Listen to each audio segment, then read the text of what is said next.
that Christ may dwell in your hearts by faith. Ephesians chapter 3, verse 17. Beyond measure, it is desirable that we, as believers, should have the person of Jesus constantly before us, to inflame our love towards him and to increase our knowledge of him.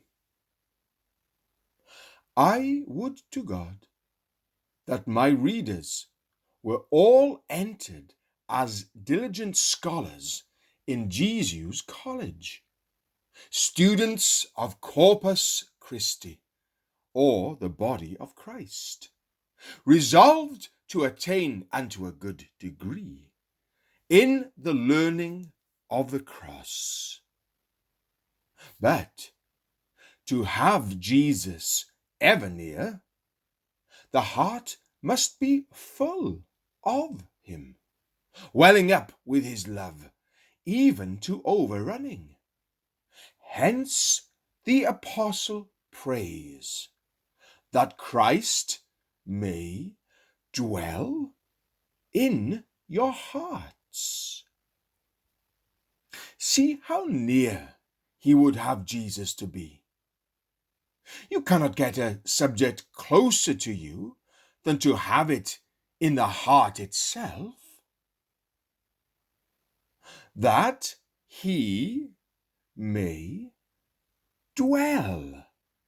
Not that he may call upon you sometimes, as a casual visitor enters into a house and tarries for a night, but that he may dwell. That Jesus may become the Lord and tenant of your inmost being, never more to go out. Observe the words, that he may dwell in your heart, that best room of the house of manhood. Not in your thoughts alone, but in your affections. Not merely in the mind's meditations, but in the heart's emotions.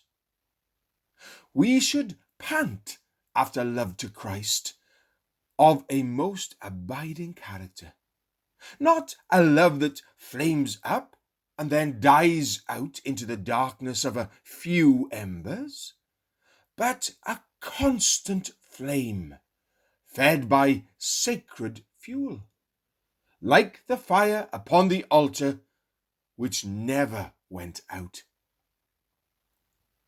This cannot be accomplished except by faith. Faith must be strong, or love will not be fervent. The root of the flower must be healthy, or we cannot expect the bloom to be sweet. Faith is the lily's root, and love is the lily's bloom.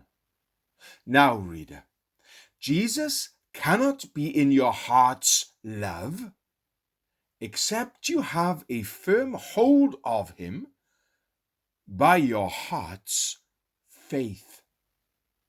And therefore, pray that you may always trust Christ, in order that you may always love him.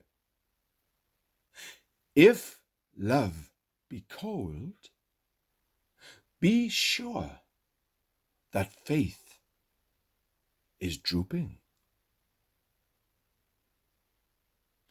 That Christ may dwell in your hearts by faith. Ephesians chapter 3, verse 17.